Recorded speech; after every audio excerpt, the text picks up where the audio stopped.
Hey guys, Desolator Magic here, and it's time for the much overdue Chapter 3 of the Dominaria storyline, especially since Chapter 4 is out. And what a great day to be inside recording YouTube videos because my allergies are absolutely tripping today. And after I record this, I'm gonna go find Mother Nature and kick her in the teeth until she stops spraying pollen up my nose. So in the last chapter, something happened, and something about dragons, and I don't know. So it opens by talking about how only the oldest members of the tribe that, I guess Yasova, which is not what they call her now, aka Dragonclaw, of the Temur clan, which Dragonclaw was the rank, I guess. But only the oldest ones would remember things before Atarka, before the fall of the Khans. But I guarantee everybody remembers $800 standard decks. Oh yeah, now I remember. They're on some kind of circle of rocks on top of a, I don't know, mountain or something.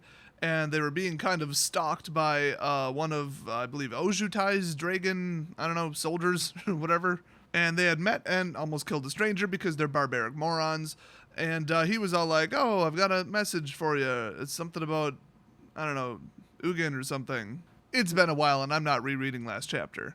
So everybody up on the mountain is waiting for Grandma's signal, and instead of, fine, kill the intruder guy person who escaped from Camp Ojutai or whatever, she's like, nah, done with these dragon douchebags. Everybody kill it. So one of the archers, and then Grandma herself, used an arrow and then a spear to kill some Evan guy who was there for some reason. I honestly don't remember why there's an Evan there. Maybe he came with the dragon? I don't know. I legit thought only the dragon showed up. Oh, and Baisha, because she's a professional earthbender, blocked the dragon's ice breath with a boulder. How creative. So Baisha ended up putting a couple boulders in the way, but the Ojutai dragon just came up and smashed it, and then she was all out of mana apparently, because she's not a very experienced spellcaster because, well, magic isn't allowed in Atarka's domain, I guess. But just as they were like, oh crap, our one barrier is down, we lost. And also one of the archers fired an arrow and just bounced off the dragon because it's a dragon. They had been followed by one of the Atarka broodlings who had been, investigating them for use of magic and trying to see if they would use it again so that he could report it to Atarka. He comes swooping down from the sky. He's like, oh, Ojutai dragon, not supposed to be here. And then as the dragons fought, Naiva's like, I didn't know you could do that, implying, move boulders with magic. And then Baisha, of course, says, I didn't either. Movie cliche. So Grandma's like, all right, we out, run to the trees. So the dragons are still fighting, and there's a debate among the people about, okay, should we retreat further into Atarka's territory where that dragon would definitely not follow us, or should we just kind of wait and see or proceed to our mission to Ugin's grave or whatever? Because, maybe the Atarka dragon will win, but then again, I'm pretty sure the Atarka dragon just saw them use magic, maybe. And Grandma's like, I don't know, give me a second, let's just, consider the options there. So the spy defector informant guy, Tai Jin, that sort of started all this, he's like, well, thanks for the healing magic, but just for the record, every tribe knows healing magic, not that impressive, but that was some mighty good earth magic, bringing the boulders in to block the icy blast. And it turns out he's actually, thanking the wrong person. And she's like, oh, that wasn't me, that was my twin. Because remember, only one of them knows magic. Hey, that means that magic use is not genetic. Interesting. I don't know if they've ever confirmed that in the magic lore before. And then they say, yeah, it's okay, we're twins. People get us mixed up all the time, even people from our own tribe. And that's why you get a Mike Tyson face tat. Well, one of you, not both, obviously. And he's like, oh, you know what? You cool too, Naiva, because you threw the spear that took down the Avon guy, which I still don't remember who the hell that is. So then Grandma made up her mind and she's like, all right, screw it. When a vision offered by our Windfolk intersects with some random dude from, Jeskai? Wait a minute. I thought he was from the Ojutai clan, unless the Jeskai clan is the Ojutai clan, because they used to be clans, but now they're ruled by dragons, and then something about time travel. I literally did not read the lore at all from Khans. I should rename this series Des Misquotes and Massacres the Lore. So if you recall, the story about Ugin and his origin and all that, and the existence of other planes, which is very interesting to them, they talk about that a little bit, he never really finished it because it was interrupted by the dragon showing up. So they're like, hey, well, we're walking at a pretty brisk pace. I can't talk today. They're cruising, they're hoofing it, and they're just like, hey, tell us more about Ugin. Because it's chapter 3, and this is supposed to be a backstory filler episode thing. So they go back to the wonderful world of Ugin and Nicol. They travel around for years, hunting. Hunting and wandering. Screw it, they were hunting. And so Ugin's having some kind of existential crisis philosophical, just self-indulgent crap fest, basically. He's all like, oh, everything's living and dragons are big, but like everything dies and just whatever. And even the briefest life has its place, that even a dragon's name may be swallowed by the passage of time and vanish into the abyss of oblivion. Oh, and apparently Ugin and Nicol were not traveling together, and Ugin wasn't necessarily like chasing down Nicol, but I mean, the way they put it is kind of vague. They said, the world is wide, so I did not expect to catch up to my twin, much less run across him by happenstance as I tried to follow the route we had taken to get here. So was he really looking for Nicol or was he not? I mean, remember, they lived in that city and then Nicol just like took off. And I think they said that Ugin kind of did later. But then suddenly one day he sees Vivictus Asmati and his gang of douchebags, basically, who just run around blowing stuff up for fun because dragons. And Ugin's like, oh, good, it's them blowing stuff up for fun again, probably. But then he realizes, oh, they're actually chasing another dragon. And he's like, oh, wait, that's Nicol. I'm going to keep pronouncing it that way. And I'm not going to say dragon because I'm not British. It's dragon. Get over it. All right, are you guys ready for the next episode of Name That Spell? Here's your clue. It says, so I reached into my tiny arsenal of magic tricks and spun a pair of transparent feather light globes out of the nexus of colors and into the air. With a huff, I blew them in the direction of Vivictus. The shining orb startled him so deeply that he tumbled tail overhead, trying to come to a halt. And the answer is, I have no idea what the hell spell that was. Why did there have to be two orbs?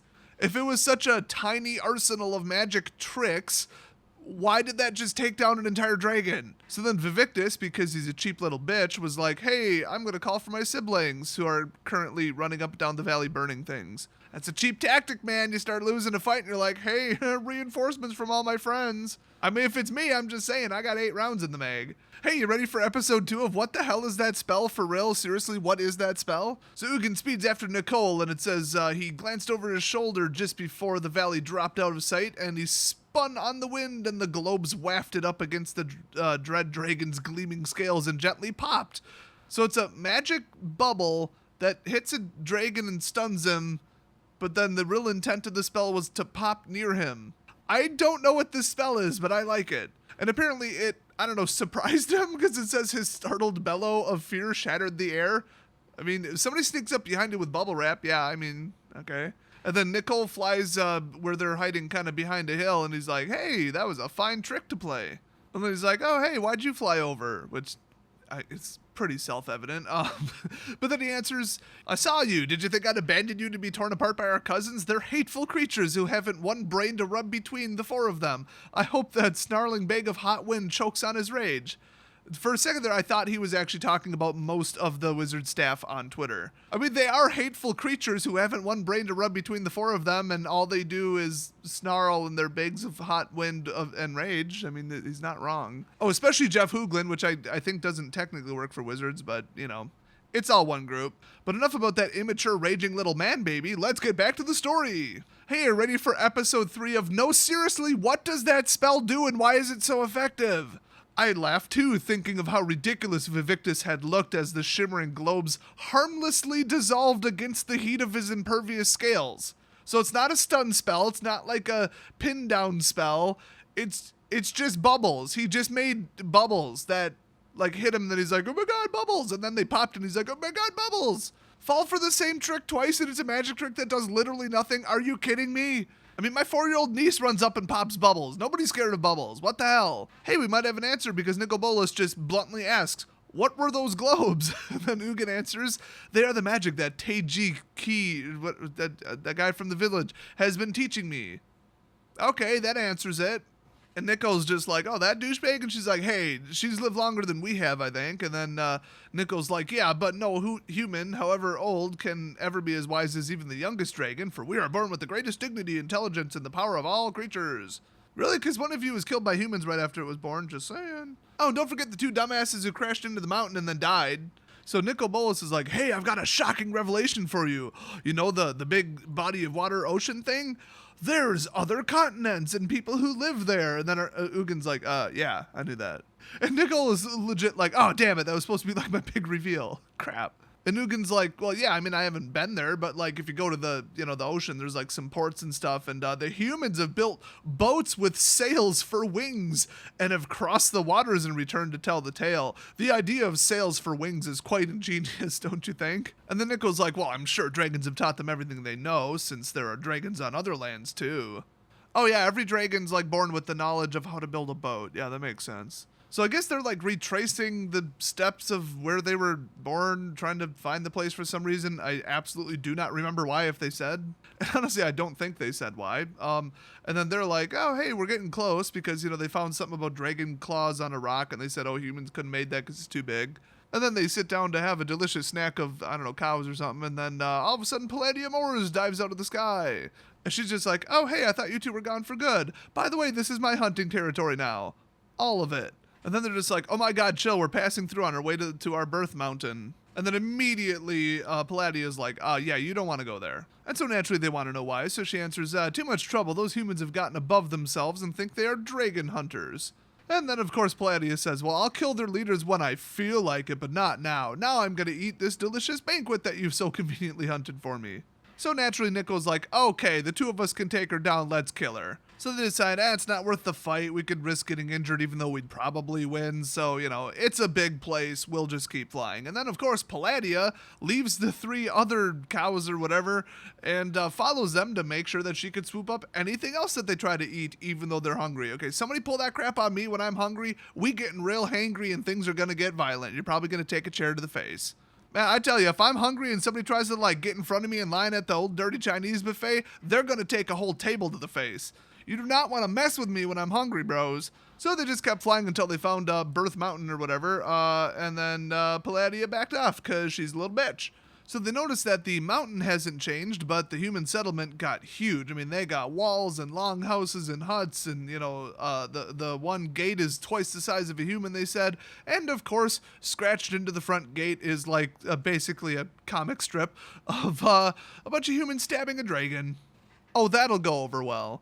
But wait, there's more. The biggest longhouse, which is, basically like the castle, I would say, it ran beneath the arches made by a dragon's ribs, lashed to poles. Oh, it's on now. So Nicol's just pissed. He's like, they have turned our sister into an ornament. And Ugin was too shocked to speak. So they were flying way high overhead, but immediately warning horns started, sounding, and the humans all ran up to the wall and, tried to prepare to fight more dragons. And they basically had ballistas, which is a 10-foot wide crossbow that fires, tree trunks, basically. So Nicol dodged out of the way of one of them, but Ugin got hit with his rear claw, just a glancing blow, and, it wasn't much, but, pissed him off. But then he realizes that the bolt that they fired at him was coated in some kind of poison. And these humans, I mean, yeah, I'm a fellow human, but I gotta say, they're going a little weird with it. They took this dragon hunting thing to a really weird place. So it says 5 drops of blood from the glancing poisoned blow fell to the earth, and a whole bunch of humans scrambled to get beneath it. And then they got hit like a water balloon with it. And it says 2 people tilted back their heads and were hit square on the face with a splash of my blood. One sank to the ground as in prayer, hands clasped at her chest. And those who had not reached the blood in time prostrated themselves around her. The others howled with glee, arms raised triumphantly as he shook spear and knife toward the sky in defiance, as if, or as thanks for a heavenly portent. Yeah, y'all taking it a little far, okay? I mean, they're going full-blown selling Justin Bieber's water bottle on eBay for $100. So Ugin's like, oh, crap, I gotta land. This poison's some kind of paralysis thing, and I can't keep flying. And they're looking for a place to land, but even the smallest settlement in the area has at least one anti-dragon ballista. Yeah, I can see why Palladia would want to keep away from this place. They also noticed that 4 of the chieftains' huts in the different settlements had dragon skulls on them. That's a great sign. So they just landed on the top of the peak of the mountain, and they're like, okay, the humans will probably climb up after us, but then Ugin's like, really? You think this peak is not too high to be climbed by frail humans? So Ugin puts his injured and, throbbing, I don't know, arm or foot or whatever the hell got hit by the ballista into the snow, as an ice pack. Clever. And then he's like, wow, these humans are dicks compared to the last ones we lived with. So they go on about, oh, the humans work together and they're clever, so, don't underestimate them, but still, we're dragons, blah, blah, blah. So they say, yeah, I'm not going to act like Vivictus and his siblings, slaughtering innocent creatures with indiscriminate lust. And then Nicol Bolas replies, and this is the last line of the story, you won't have to kill anyone at all, brother, that I promise you. I have a plan, a very cunning plan, because I have taught myself to do something no one else can do. So the question is, planeswalk? Or really, really, really advanced magic? I'm going to lean towards advanced magic just because it's chapter 3 and I think there's like 6 of them or something.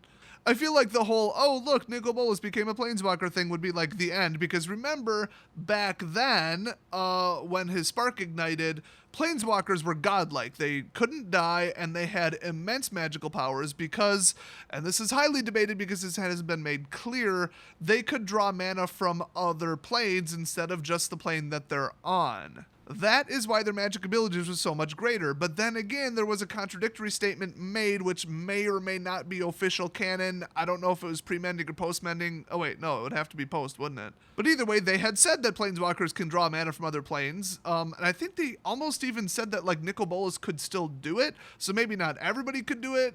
I don't know. I feel like if he was like, oh, FYI, I became a planeswalker, he would just nuke that entire city. I mean, just the whole mountain, he'd probably blow it up. So I assume he probably is talking about some kind of black-oriented magic, some kind of necro thing going on.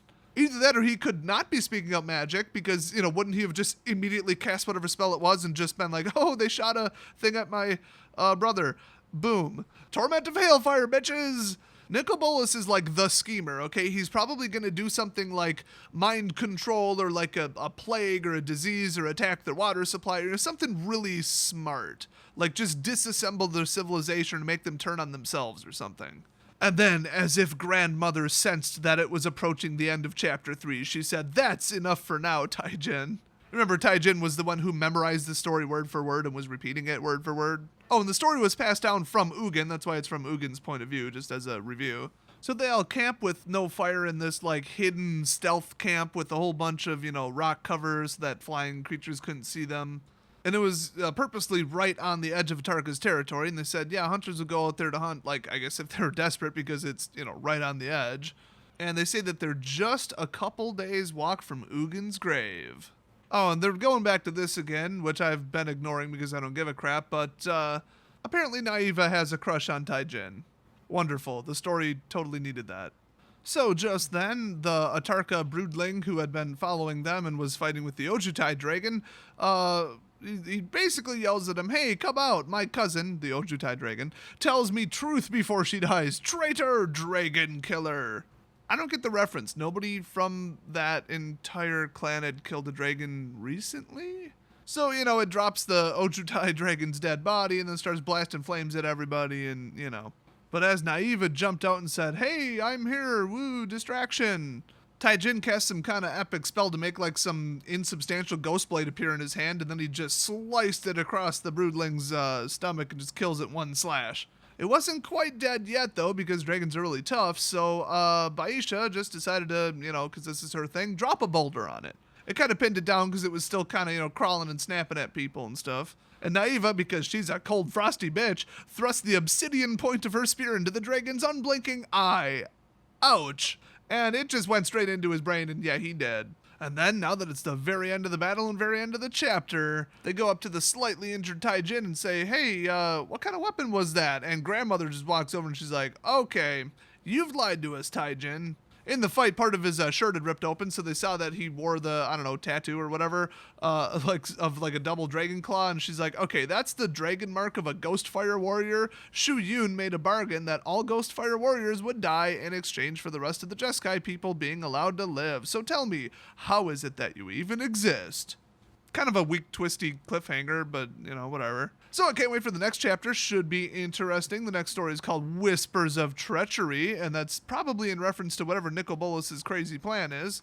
I say drop the Purple Rain, but that seems like a really difficult spell for him even now. Remember, he's not a gods-like planeswalker. This is post-mending, at least like when he was on Amonkhet, I should say. And he still, went there, snapped his fingers, and killed everybody above the age of, 2? He knows some magic, okay? So I'm still voting for it's magic, but we'll find out later. on the next episode of Dragon Ball Z. I'll see you guys next video.